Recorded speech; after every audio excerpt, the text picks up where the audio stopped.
Hi guys, this is John here. Continuing session number 2 on understanding how to make a human identify anything. In this case, we are looking at colors. We will now continue the journey of our good friend Jimmy and his journey to win the competition to identify colors. So, in the previous lecture, we saw how Jimmy had improved his scores for identifying one color, which was yellow or not yellow. And here he qualifies for round number 2, where he has to recognize or identify 3 colors. Now, these 3 colors are blue, green, and red. Now, let us understand the same journey that he took with one color, how it works for him with 3 colors. So, if you remember, Jimmy had successfully completed round number 1 with teacher 2, and she had used a total of 200 cards. So, for 3 colors, Jimmy decides to go back to teacher number 2, and teacher number 2 uses her own methods of using the fruit, and this time she trains him using 160 cards for training and 40 cards for testing him, the same process. And then she takes Sarah's help to test Jimmy with those 40 cards.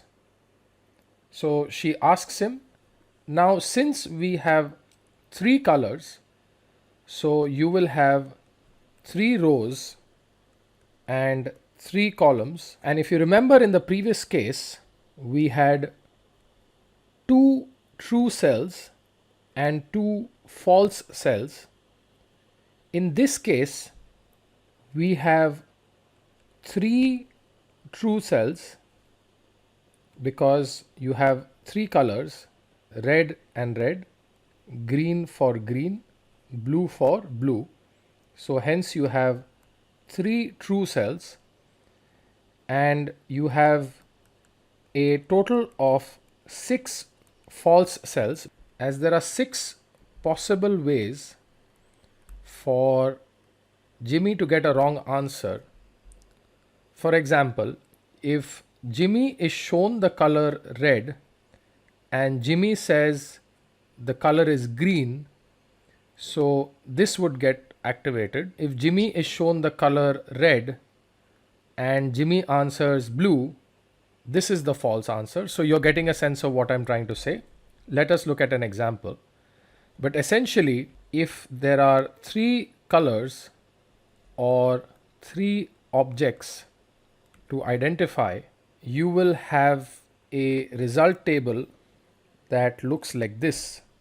This we call as a 3 by 3 because there are 3 rows and there are 3 columns. So that's why it's called a 3 by 3. So let us continue. So first, the teacher shows him a red card and Jimmy answers red. So is this answer true or false? The answer is true.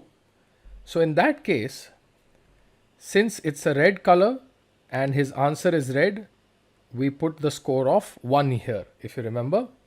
Similarly, for card number 2, she shows him a red color, but his answer is green. Is this answer right or wrong? The answer is wrong. So this one was from the previous situation where he gave the right answer. Now in this case where he was shown a red colored but he answered green, so you have to look here. He was shown red colored but his answer was green, so this answer is wrong, so you will fill in a 1 here. Similarly, for card number 3, she shows him a green color and he answers green, which is a correct answer. So now she shows him a green and his answer is green.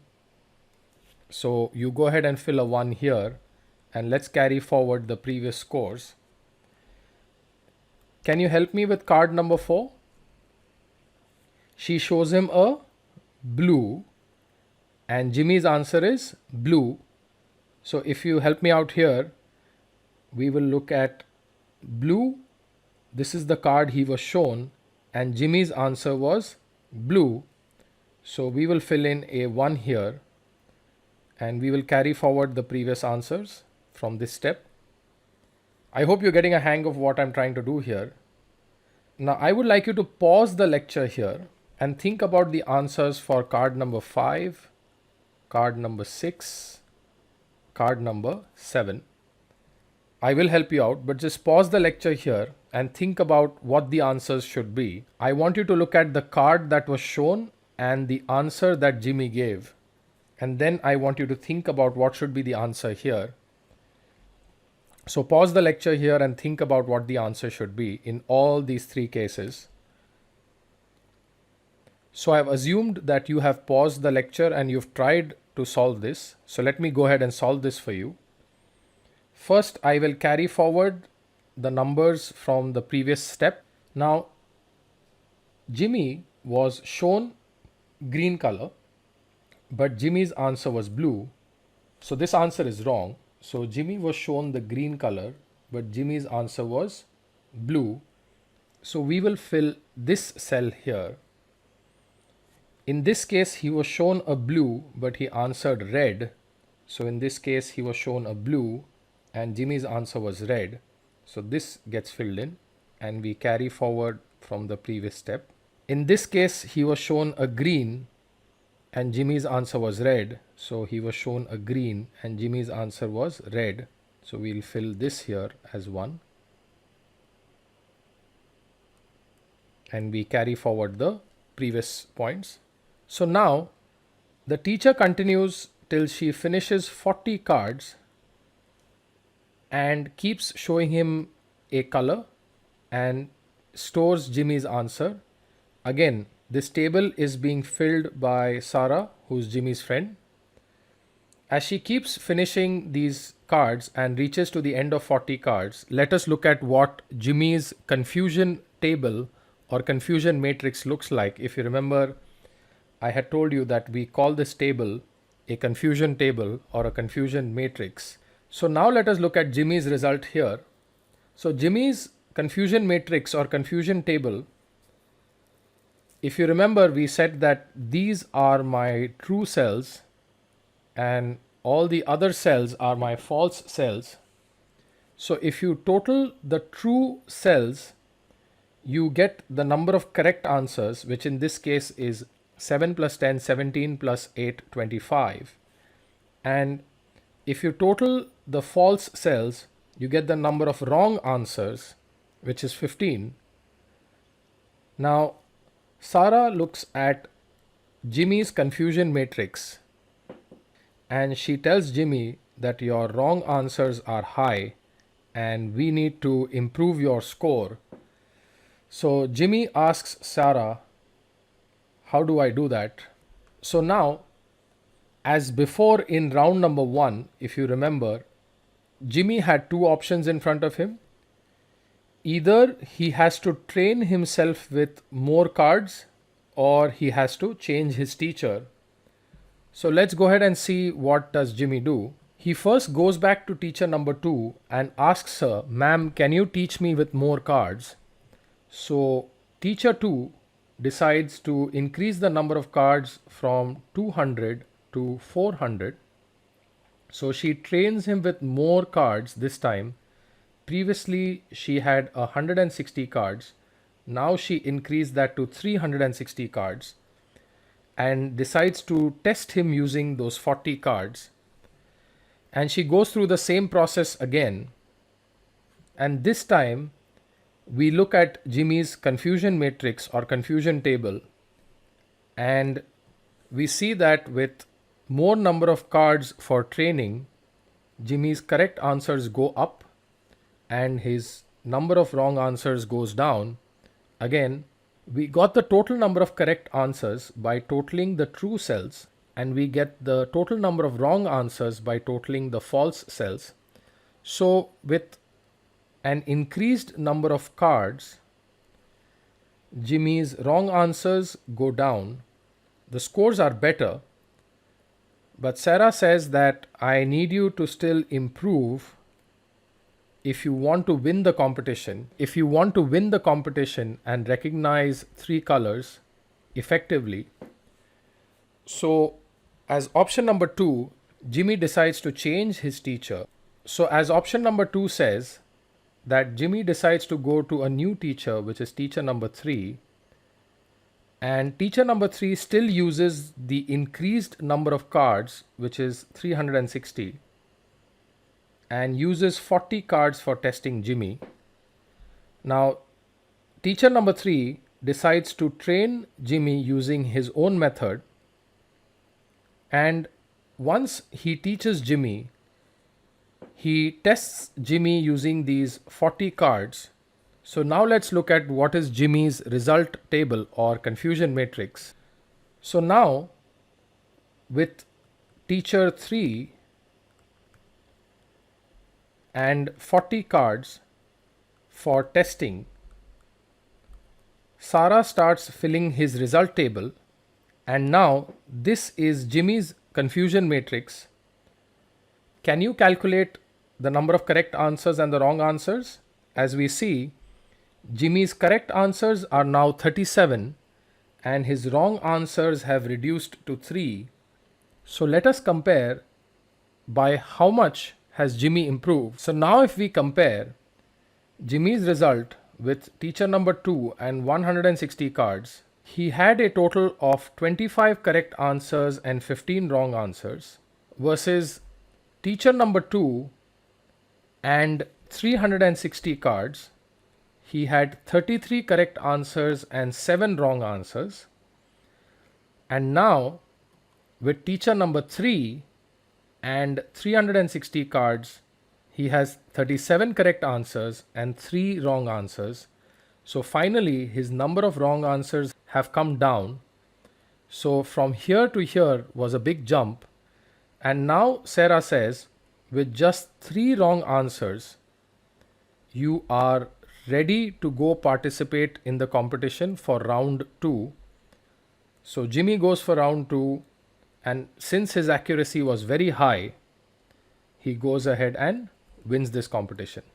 So the simple thumb rule is lower the number of false answers, which are these sections, is equal to higher accuracy, and if your accuracy is high, means the chances are higher for you to get the correct answer when you have to identify any object. So the confusion matrix or the confusion table helps us understand how well has the person learnt how to identify objects.